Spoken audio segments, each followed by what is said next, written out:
Morning students, मेरा नाम रेणुका दीवान है और Lagrange's linear partial differential equation का मेरा लेक्चर नंबर 34 है, जिसमें हम मल्टीप्लायर का हेल्प लेते हुए सॉल्यूशन निकालेंगे। और ये रहा पैटर्न 3। अब ये आपका क्वेश्चन आया सॉल्व, ब्रैकेट में लिखा हुआ है z बाहर और इज इक्वल्स टू दिस। तो मैंने देखा स्मॉल p और ये स्मॉल q है, तो सबसे पहले z को मैंने अंदर इंटू करके सिंप्लीफाई किया। z यहां गया तो zxp minus zyq is equals to this हो गया। अब यहां पर देखिए स्मॉल p का जो कोफिशिएंट है वो xyz का फंक्शन है और स्मॉल q का भी जो कोफिशिएंट है वो xyz का फंक्शन है और इक्वल्स टू जो है वो भी xyz का फंक्शन है। मतलब ये लैग्रांज का लीनियर पार्शियल डिफरेंशियल इक्वेशन है। एग्जाम में नाम से नहीं आएगा, आपको खुद आइडेंटिफाई करना पड़ेगा, 1 नंबर डाला मैंने। पहले z को अंदर ले जाएंगे। अब इसके बाद आपको लिखना पड़ेगा इक्वेशन 1 जो है वो लैग्रांज का लीनियर पार्शियल डिफरेंशियल इक्वेशन है। कंपेयर करेंगे, किससे कंपेयर करेंगे? तो जो लैग्रांज का स्टैंडर्ड इक्वेशन है small p into capital P, small p into capital P plus small q into capital Q equals to capital R से कंपेयर करेंगे। तो स्मॉल p का जो कोफिशिएंट होता है वो कैपिटल P, स्मॉल q का जो कोफिशिएंट होता है वो होता है कैपिटल Q और इक्वल्स टू जो होता है वो होता है कैपिटल R। हो गया। अब इसके बाद कैपिटल P Q R निकालने के बाद हम लोग लैग्रांज का ऑक्सिलियरी इक्वेशन लिखते हैं। लैग्रांज का ऑक्सिलियरी इक्वेशन का फॉर्मूला क्या है? dx upon p is equals to dy upon q is equals to dz upon r। p q r की वैल्यू मैंने रखा। अब इसके बाद आपको दो सॉल्यूशन निकालने रहते हैं by taking any two fraction.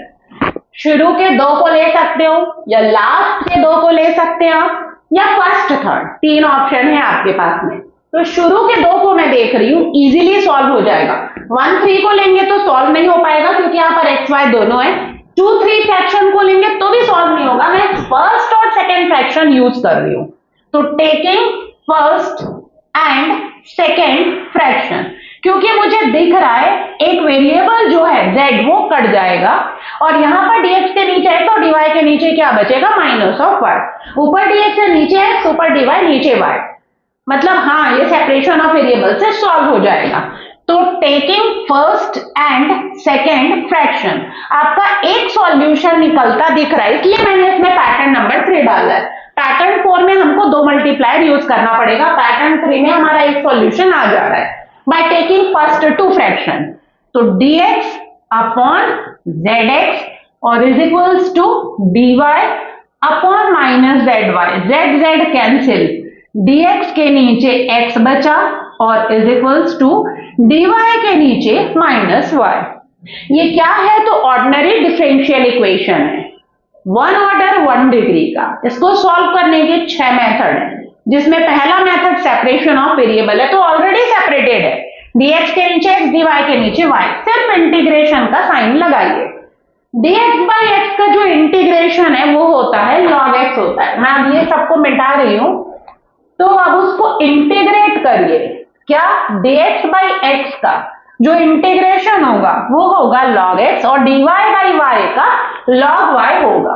तो log x is equals to minus sine as it is, log y पहला सॉल्यूशन है तो log ऑफ c1 और सिंप्लीफाई करिए, log हटाइए तो log of c1 upon y, log m by n का formula लगेगा, log हटेगा c1 अपॉन y। मुझे c1 चाहिए तो c1 is equals to x into y।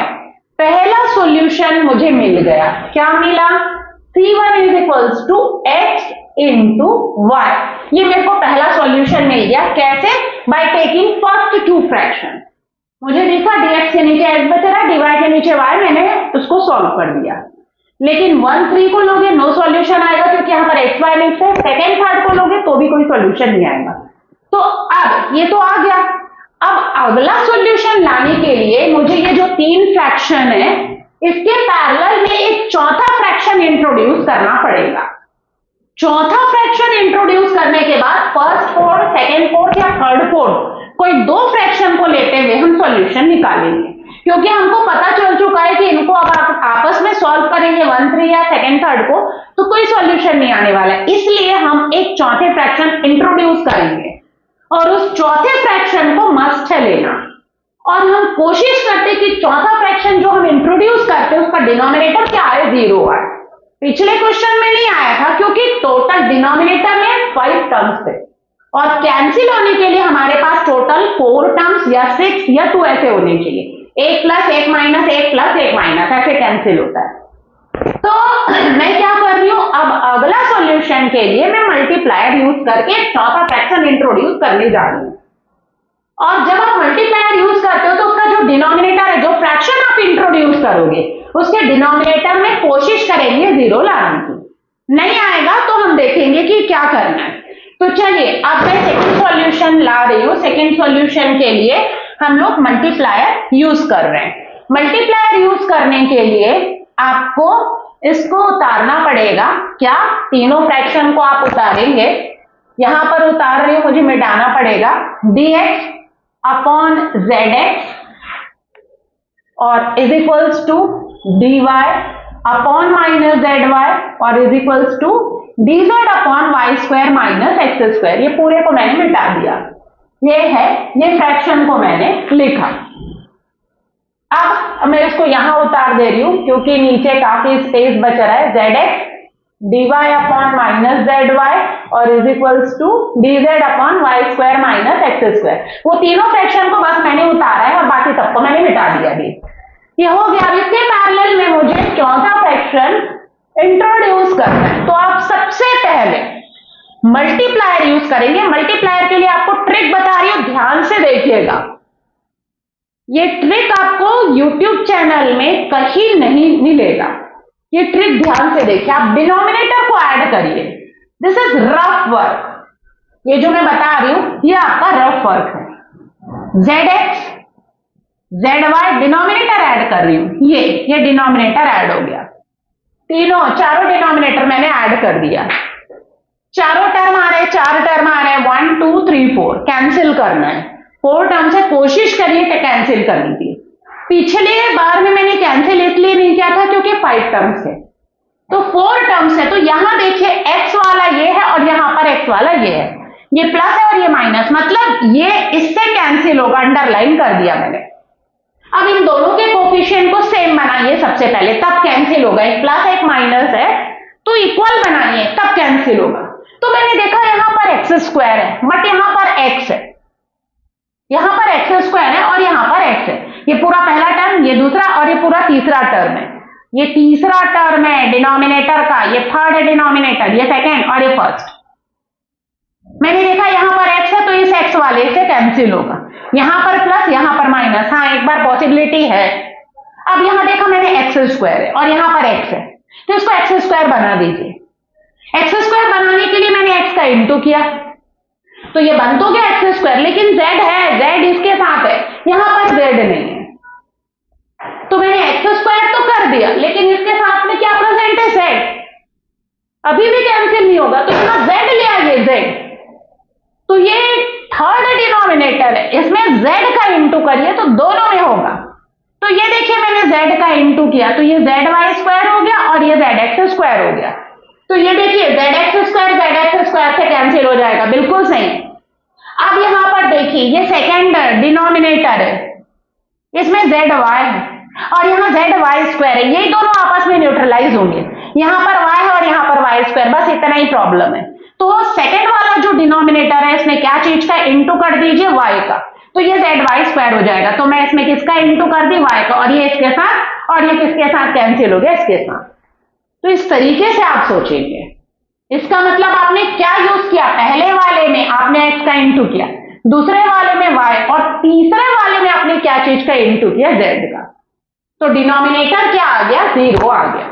मतलब x by x, y by y, z by z का into करके आप ऐड करोगे।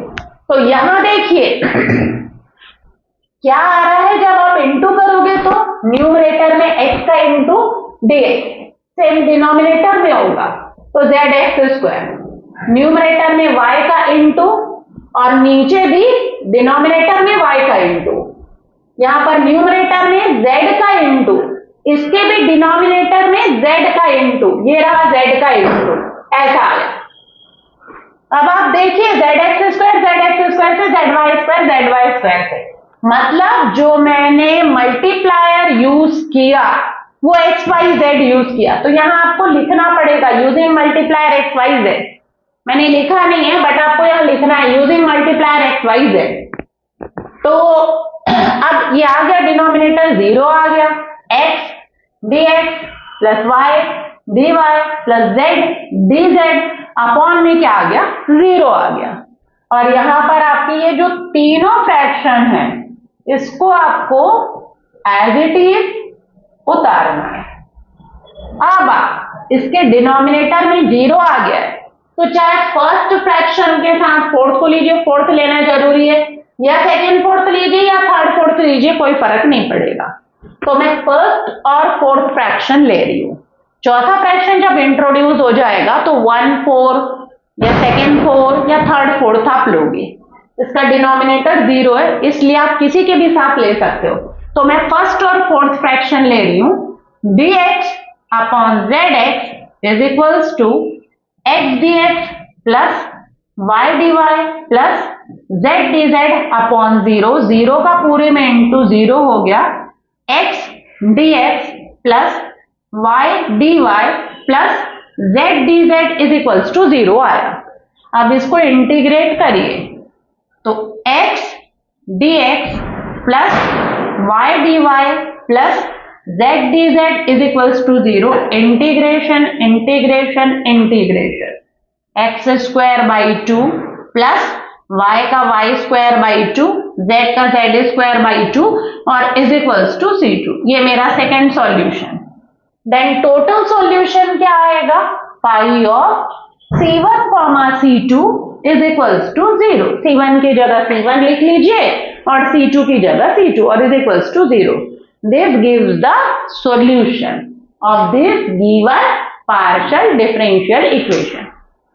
So students, मैं इसका शॉर्ट्स भी डालूंगी जिसमें सिर्फ मैं आप लोगों को जो मल्टीप्लायर मैंने यूज किया है उसका ट्रिक बताऊंगी, तो आप देखते रहिए मेरे शॉर्ट्स को भी। तो थैंक यू स्टूडेंट्स।